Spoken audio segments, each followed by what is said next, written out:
Hello, my name is Alec Yates. I'm a second year PhD student at Interferometry in France, and today I'm going to be talking about a seismic technique known as ambient noise interferometry and its application to monitoring volcanoes. And this particular technique has become pretty popular over the last decade or so, being applied at all the volcanoes we see here. But these studies have been largely confined to academic circles with limited uptake by volcano observatories, and ultimately to advance the technique, that's a problem we need to address and make the method more accessible. So as an outline, I'll start by introducing ambient noise interferometry and its applications toward volcano monitoring, and also discuss some of the current problems. And then I'll go on to talking about my work itself, which is based around how we can identify an optimal processing flow at any given volcano. So to start to think about ambient noise, we can start with a seismogram like the one shown here, where in the middle this is a typical recording as associated with an earthquake. And when it comes to ambient noise interferometry, we're not interested in the signals from earthquake exactly, but instead we're interested in this seismic energy that's continuously generated at the Earth's surface. And essentially what we do at volcanoes is we monitor the travel time of this energy as it passes between seismic stations, whether on a direct path or an indirect path. And a key component of this is that this seismic energy is sensitive to changes at depth, changes in the rocks that it passes through. And so at volcanoes, what we ultimately want to extract is a time series of seismic velocity against time, and maybe prior to volcanic eruptions, as unrest builds beneath a volcano, we'll see changes in the seismic velocity which can help us to anticipate oncoming eruptive activity.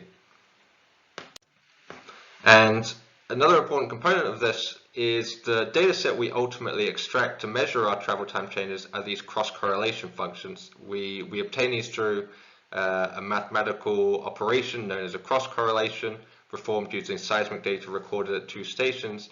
And the main thing I want to point out is that we can use these to recover the travel time. So for example, in measuring the time from zero in the center here out to a particular peak, we've got a travel time measurement. For example, the direct wave between the stations here. Later peaks potentially correspond to a scattered path. And similarly, we've got the other side of the cross-correlation function to refer to energy passing the other way. And it's in measuring how these peaks move in cross-correlation function we compute that we interpret seismic velocity changes. So if we see these peaks move away from zero, that infers an increased travel time, so slower velocity. And similarly, when we see these peaks converging towards zero, that suggests a faster travel time and therefore a faster velocity. So with regard to the outstanding problems towards wider usage, I'm going to talk about two in particular here. The first is around processing, where volcanoes are quite different and so often require different processing, and therefore it's not so easy to use previous studies to inform new studies. And similarly, the choices in processing can lead to quite different or even misleading results, which is again quite a significant problem.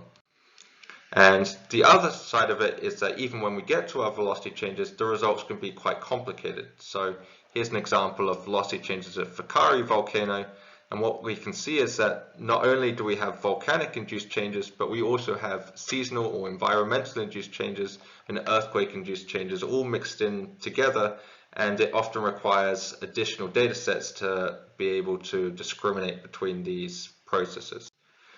And in particular for this talk, I'm going to be focusing on the processing side of things, because ultimately if you can't trust your results, you're not going to be able to disentangle the different processes, or not very easily anyway.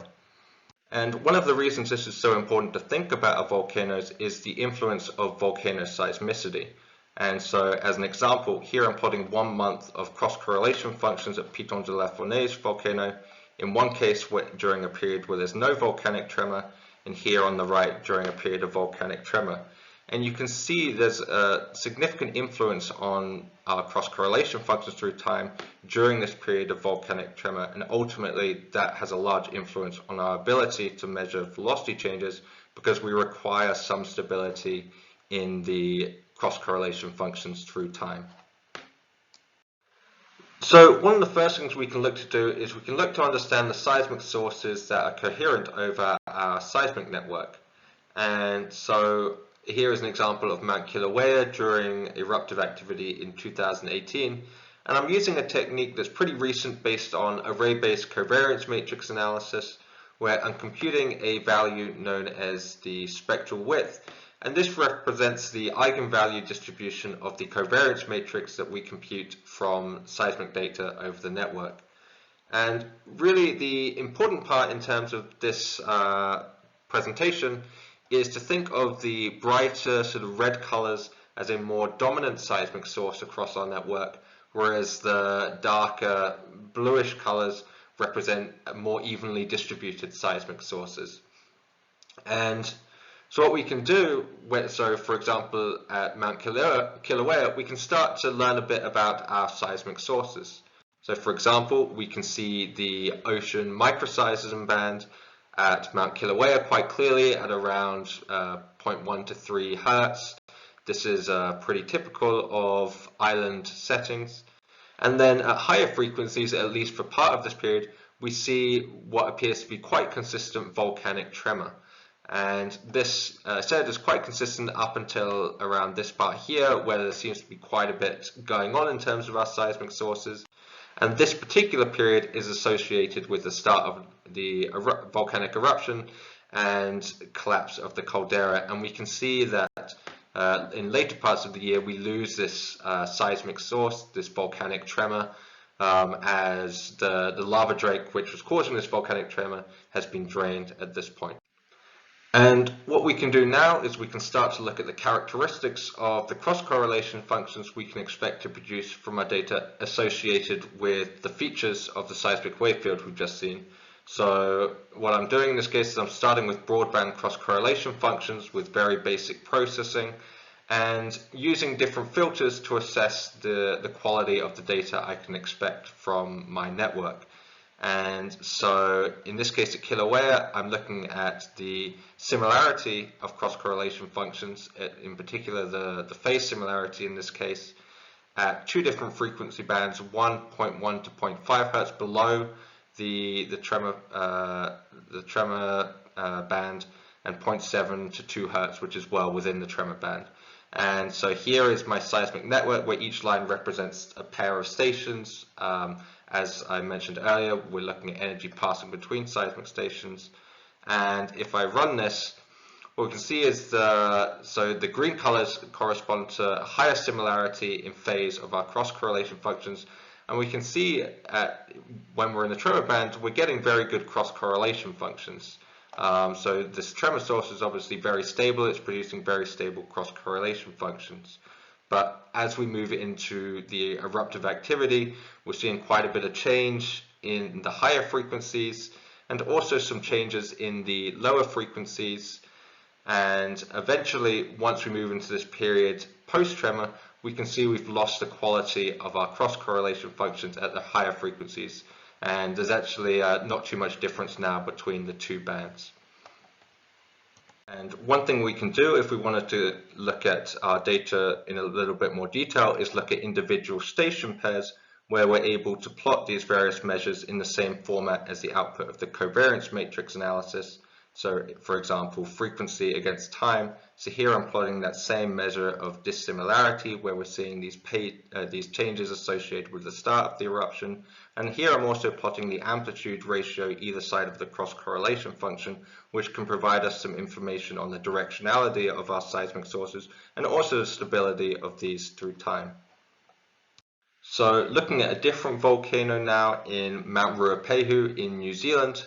Again, we've got the output of covariance matrix analysis looking at the different seismic sources. And in particular, I want to focus on the energy above 1 Hertz at Ruapehu, where we see again we've got this volcano seismicity, but unlike at Kilauea, it's not as continuous through time. And if I run the animation here, again, what I'm doing is plotting the similarity or phase similarity of cross-correlation functions within a small window at two different frequencies, one corresponding to frequencies below tremor and one frequency well within a tremor.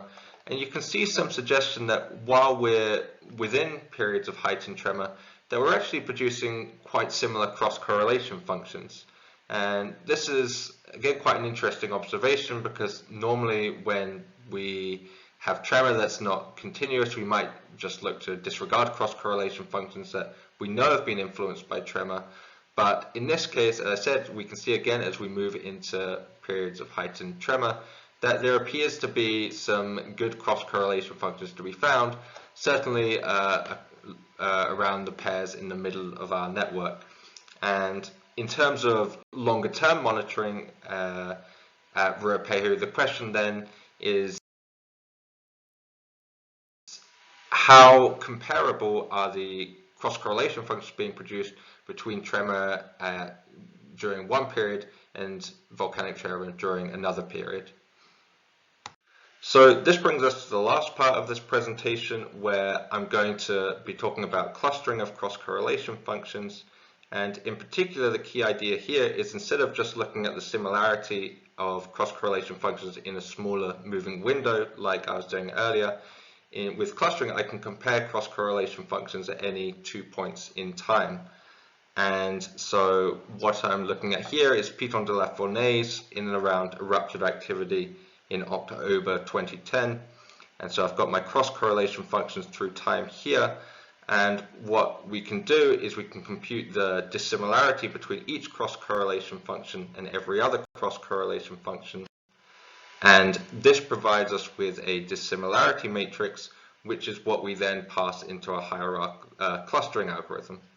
So we're applying a hierarchical clustering algorithm here, and essentially what that's doing is it's starting with each cross-correlation function as its own individual cluster, and it's grouping these together iteratively based on the similarity with other cross-correlation functions, until eventually at a certain threshold we've got all of our cross-correlation functions together in a single cluster. And finally we can pick a particular threshold, at which point we can identify the relevant clusters in our data. And we can see at Piton de la Fournaise we end up with 3 distinct clusters. We've got a pre-eruptive cluster, we have a cluster of cross-correlation functions during eruptive activity, and we've got a post-eruptive cluster. And the nice thing about this is we didn't have to define in any way how these cross-correlation functions should be grouped prior to clustering.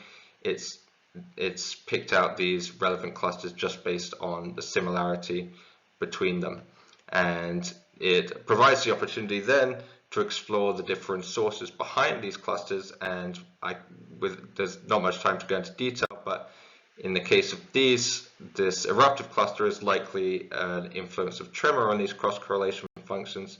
And this pre-eruptive cluster likely actually relates to a change in the medium associated with the eruptive activity, where there's no evidence of a new seismic source that is influencing these cross-correlation functions. So coming back to Mount Ruapehu now, where we were interested in assessing the similarity of the cross-correlation functions during different periods of volcanic tremor. Here I've got my cross-correlation functions again, just in a slightly different view now, where I'm showing just the amplitude of the cross-correlation functions. And it's these periods of heightened amplitude that correspond to cross-correlation functions influenced by tremor. And what we can see when we cluster this data is we're able to cluster essentially all of the cross-correlation functions associated with tremor as part of this gold cluster. And given that it's not at too large a dissimilarity threshold, it suggests to us that it's possible maybe to monitor velocity changes at higher frequencies at Ruapehu, because there's a consistent similarity in our cross-correlation functions. So very quickly, as a summary, in this talk I've explored various steps to better understand how we can apply ambient noise interferometry at any given volcano. And the idea of these different steps, so covariance matrix analysis, the analysis of broadband cross-correlation functions, and then finally clustering cross-correlation functions, is that we could use these to help design a processing flow that can be trusted to provide reliable results for later interpretation.